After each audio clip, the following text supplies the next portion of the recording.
हरे कृष्णा। सर्वप्रथम दीक्षा गुरु पाद पद्म नितिल्य प्रविष्ट ओम विष्णुपाद अष्टोत्तरशत श्री श्रीमशीला भक्ति वेदांत शिला नारायण गोसाई महाराज जी के चरणों में, तत्पश्चात नितिल्य प्रविष्ट ओम विष्णुपाद अष्टोत्तरशत श्री श्रीमशीला भक्ति वेदांत शिला स्वामी महाराज जी के चरणों में अनंत कोटि दंडवत प्रणाम ज्ञापन करता हूँ। उनसे एतों की कृपा की वांछा करता हूँ। आज शिला गुरुदेव की एतों की कृपा से जिस स्थान पर हम आए हैं, बरसाना के ही निकट, ये राधा जी की जो अष्ट सखी है रंग देवी, उनका गांव है। राधा जी की अष्ट सखियों में जो सबसे छोटी है 8वें नंबर पे है सुदेवी और 7वें नंबर पे आती है रंग देवी। तो इनकी क्या सेवा है हम इसको श्रवण करेंगे। ये राधा जी से 7 दिन छोटी हैं। इनका जो वयस है वो है 14 वर्ष 2 महीने 4.5 दिन। करुणा देवी इनकी माता है और रंगा सागर इनके पिताजी हैं। इनकी क्या सेवा है। राधा कुंड के तट पे जो अष्ट सखियाँ हैं, इन सबके अष्ट कुंज है। तो इनका जो कुंज है उसका नाम है मनोहर कुंज। और मनोहर कुंज में किस प्रकार से राधा जी की और कृष्ण की सेवाएं करती हैं। मनोहर कुंज जो है वो पूरा श्याम वर्ण का है। वहाँ की जितनी लताएं हैं वो भी श्याम वर्ण की है। वहाँ पे सारे वृक्ष जो है तमाल वृक्ष हैं। यहाँ तक कि वहाँ पे जो पशु पक्षी हैं, जो वहाँ के हंस है, चातक है, जो वहाँ पे शुक है, सारी है, वो सब कैसे हैं, वो सब भी श्याम वर्ण के हैं। और वहाँ के जितने चबूतरे हैं और जो वहाँ के जो बरामदे हैं वो भी सारे श्याम वर्ण के ही हैं। तो उस श्याम वर्ण के कुंज के अंदर जब राधा और कृष्ण का मिलन हो रहा होता है, तो कृष्ण कैसे हैं, श्याम सुंदर है, श्याम वर्ण के हैं। और कृष्ण क्या करते हैं, श्याम वस्त्र ही धारण करके वहाँ पे आते हैं। तो जब राधा और कृष्ण का मिलन हो रहा होता है, जब वहाँ पे मुखरा आती है जो राधा जी की नानी है, तो मुखरा कृष्ण को देख ही नहीं पाती, उनको केवल राधा जी अपनी सखियों के साथ दर्शन होते हैं। तो वहाँ पे कोई अगर भी जाती है, आ भी जाए उस कुंज में, मनोहर कुंज में जो कि रंग देवी का कुंज है, तो वहाँ पे उनका कुंज जो है वो श्याम वर्ण में शाम को छुपा लेता है और कृष्ण के दर्शन नहीं हो पाते। और इनकी जो सेवाएं हैं उसके ऊपर हम जो हमारे उज्ज्वल नीलमणि के अंदर श्रील रूप गोस्वामी जी ने सखियों की जो 16 प्रकार की जो सेवाएं बताई है उसके बारे में चर्चा करते हैं। एक इनकी जो विशेष सेवा है, इनकी एक विशेष सेवा है कि ये क्या करती हैं, ये राधा जी के साथ परिहास करती हैं। कैसे परिहास करती हैं। अभी राधा जी इनके संग में कहीं जा रही हैं, तो रास्ते में सामने वन में राधा जी ने क्या देखा, एक तमाल वृक्ष है और उनको ऐसे लगा कि मानो सामने कृष्ण खड़े हैं। तो राधा जी पूछती है, सखी ये सामने क्या है। तो रंग देवी सखी बोलती है, क्या है सामने। अरे तुझे दिखता नहीं सामने क्या है। क्या है, वन ही तो है। अरे नहीं, वन तो है, वन के अंदर क्या है। अरे वन के अंदर वन की शोभा है, वृक्ष है, लताएं हैं। नहीं, तुम्हें दिख नहीं रहा कि सामने कृष्ण खड़े हैं और एक शठ किसी अन्य गोपी के साथ नृत्य कर रहे हैं। तो वहाँ पे राधा जी उस कृष्ण के विभाव में इतनी विभावित है कि उनको तमाल वृक्ष के संग में जो एक स्वर्ण रंग की जूही की जो लता है, जब उसने उसका आलिंगन किया हुआ है और कुछ मयूर पीछे नृत्य कर रहे हैं, तो उनको ऐसे लगता है कि कृष्ण किसी अन्य रमणी के साथ नृत्य कर रहे हैं। तो वहाँ पे जो सखियाँ हैं फिर राधा जी का परिहास करती हैं कि तुम हमेशा कृष्ण के बारे में ही चिंतन करती हो, इसलिए तुम्हें चारों तरफ कृष्ण नजर आ रहे हैं। तो कई बारी जब ये इनके साथ परिहास करती हैं, तो राधा जी क्या करती हैं, सखियों का संग छोड़ के अन्य निकुंज में निर्जन चली जाती हैं। तब इनकी क्या सेवा होती है, कृष्ण को उस तरफ इशारे से भेज देना। कृष्ण को इंगित करती हैं कि देखो कृष्ण, राधा जी जो है आज यमुना के तट पे गई हैं मल्लिका पुष्पों का चयन करने, तो तुम वहाँ पे जाना मत। तो कृष्ण समझ जाते हैं कि मुझे वहाँ पे जाना है, और कृष्ण फिर उस यमुना के तट पे जाके राधा जी के साथ मिलन करते हैं। और सारी सखियाँ अब राधा जी का अन्वेषण कर रही हैं और करते हुए वहीं पे पहुँचती हैं। उनको पता है कि राधा जी वहीं पे है, और राधा जी को फिर जो इनका आपस में फिर हास परिहास होता है वो बड़ा ही सुंदर है। सखियाँ बोलती है राधा जी को, अरे निर्लजे, हम तुझे कब से ढूंढ रहे हैं और तेरा पता ही नहीं। कहाँ पे हम वन में भटक रहे हैं और तुम यहाँ पे अकेले कृष्ण के संग में हो। ये तुझे धूर्त कहाँ से मिल गया। चलो जो भी हो, हमें इससे क्या प्रयोजन, हमें तो अपनी सखी मिल गई। और फिर वहाँ पे सखियाँ जो है राधा जी का थोड़ा सा उपहास करती हैं, क्योंकि राधा जी कृष्ण के संग अकेली हैं। तो वहाँ पे राधा जी फिर इन सखियों को बोलती है कि देखो, जब मैं तुम्हारे संग में रहती हूँ तब तुम मेरा बहुत परिहास करती हो। जब मैं तुम सब संग छोड़ के अपने घर को जाना चाहती हूँ तब तुम मेरा आंचल पकड़ के मुझे दोबारा वापस खींच लेती हो। और जब मैं तुम सबका संग छोड़ के किसी निर्जन वन में चलते जाती हूँ तब तुम इस शठ, इस कामुक, इस मत, इस ऐसे कृष्ण को जो मेरा संग का अभिलाषी है, इसको तुम क्या करती हो, इस धूर्त को तुम मेरा पता बता देती हो। अब तुम ही बताओ, हमारी तुम्हारी नभे तो नभे कैसे कैसे हमारी और तुम्हारी निभ सकती है।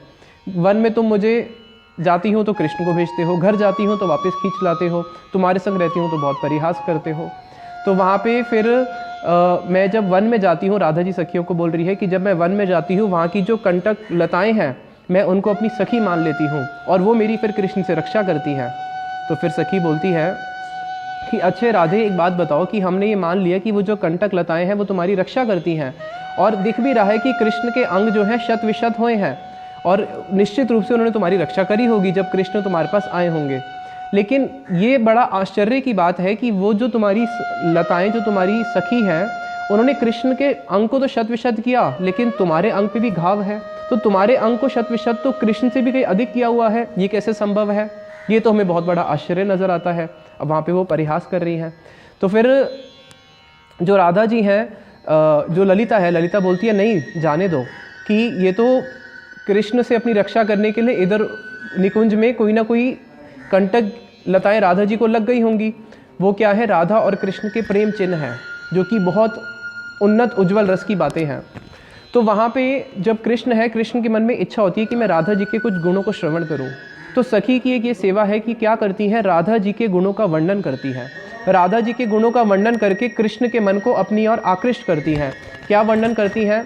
कृष्ण का मन जो है राधा जी की ओर आकृष्ट करती है, कि राधा जी की जब महिमा कृष्ण सुनेंगे तो कृष्ण का जो प्रेम है वो राधा जी के प्रति और तीव्र हो जाएगा और उनकी अभिलाषा होगी राधा जी से मिलन करने की। तो इस प्रकार से सेवा करती है। तो राधा जी के गुणों का वर्णन करती हैं कृष्ण के सामने। कैसे वर्णन करती हैं कि देखो, हमारी जो श्रीमती राधा रानी है, उनके कंठ में तो 3 रेखाएं नहीं, मानो 3 लक्ष्मी हैं। संगीत लक्ष्मी, काव्य लक्ष्मी और सौंदर्य लक्ष्मी। इनके कंठ की मधुर ध्वनि सुन के जितनी भी कोकिलाएं थी, कोकिलाओं ने मानो अपना गान गाना ही छोड़ दिया और वो सब वन के अंदर गूह में प्रवेश कर गई कि नहीं, हमारा गाना तो व्यर्थ है। क्यों? क्योंकि राधा जी के गान के आगे हम कैसे गा सकती हैं। इनकी कंठ ध्वनि को सुन के जो अमृत है, अमृत जो है मानो फीका पड़ गया।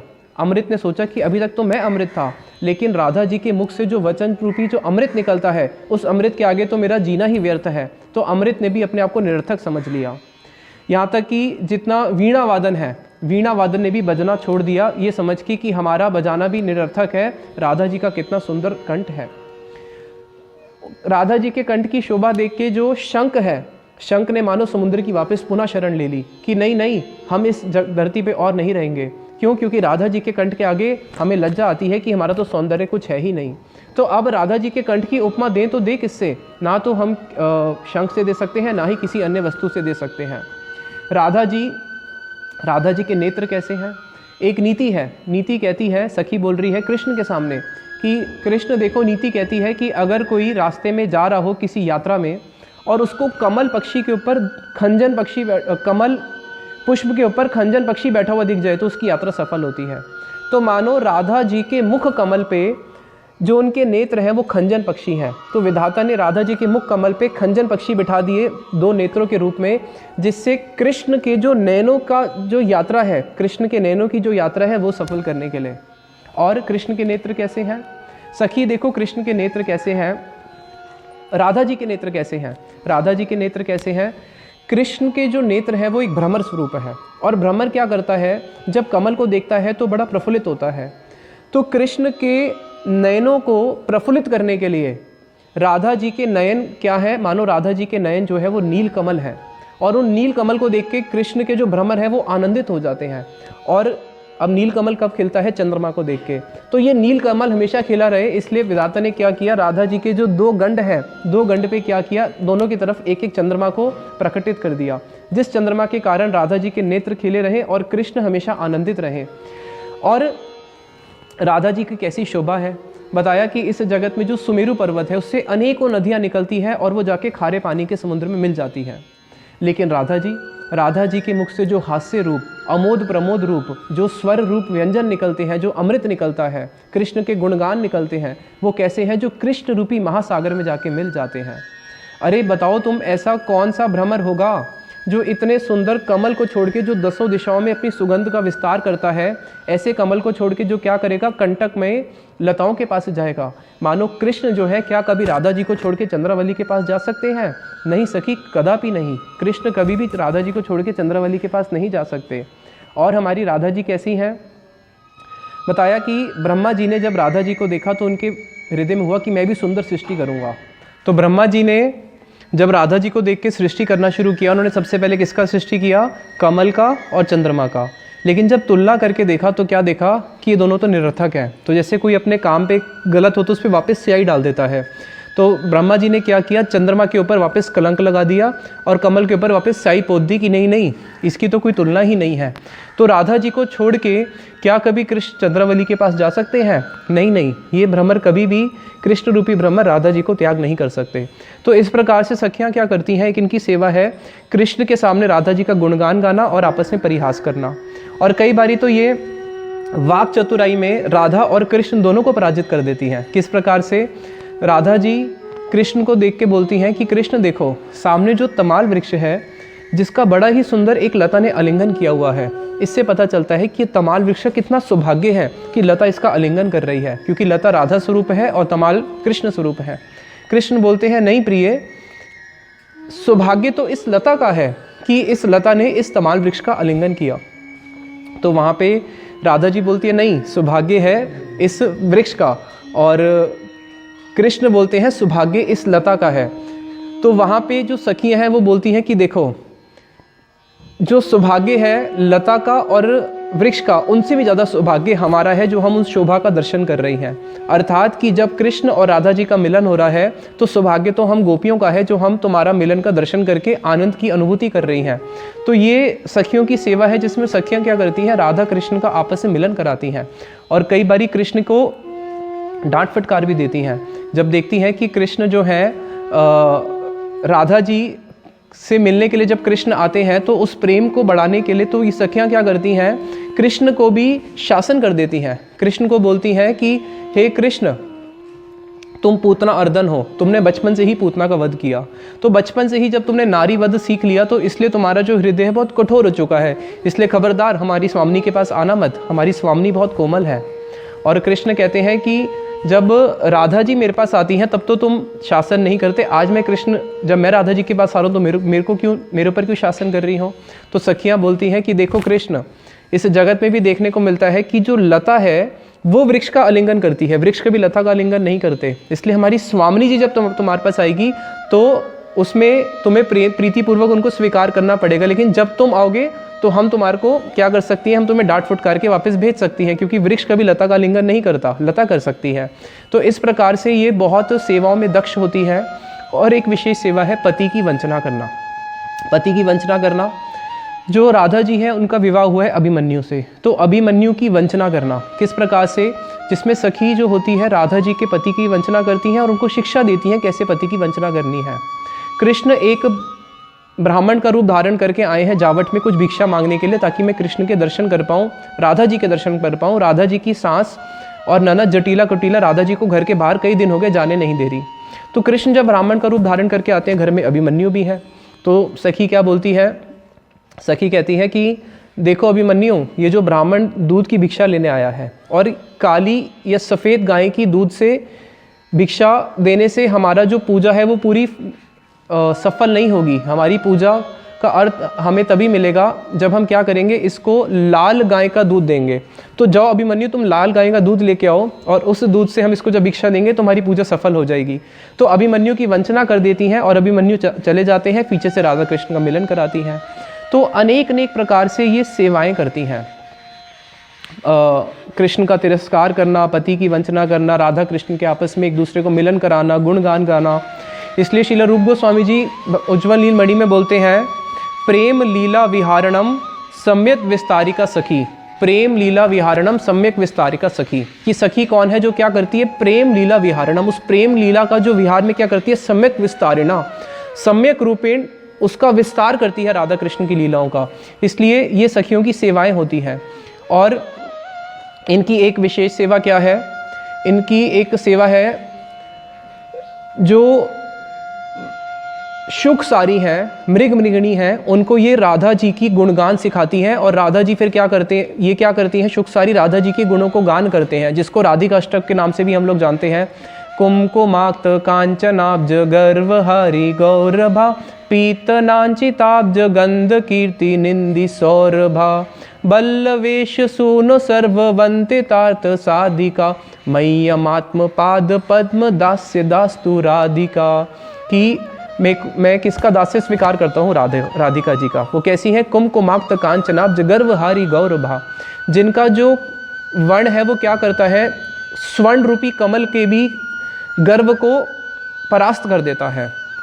बल्लवेश सुनो सर्व वांछितार्थ साधिका, कृष्ण जगतेर गुरु कृष्ण वांछा कल्पतरु, कृष्ण पूरे जगत के गुरु हैं, सारी वांछाओं को पूर्ण करते हैं। वांछितार्थ साधिका, उनकी भी वांछाओं को जो पूर्ण करती है वो कौन है, मेरी श्रीमती राधा रानी। कृष्ण मत भृंग केली फुल्ल पुष्प वाटिका, कृष्ण मत भृंग केली फुल्ल पुष्प वाटिका। और ये क्या है, जो कृष्ण का जो मन रूपी भृंग है, भृंग क्या करता है, एक वन के अंदर विहार करता है, तो जिस वाटिका में वो विहार करता है वो वाटिका मेरी श्रीमती राधा रानी है, उनकी केली स्वरूप है। तो अनेक प्रकार से इनकी सेवाएं हैं। हमारे शीला जीव गोस्वामी जी जो हमारे गौड़िया संप्रदाय के तत्वाचार्य हैं, उन्होंने जब देखा दक्षिण भारत में एक भक्त रहते हैं जिनका ब्रज के प्रति भाव तो है लेकिन ब्रज में नहीं आए, तो उन्होंने उनको एक श्लोक लिख के भेजा।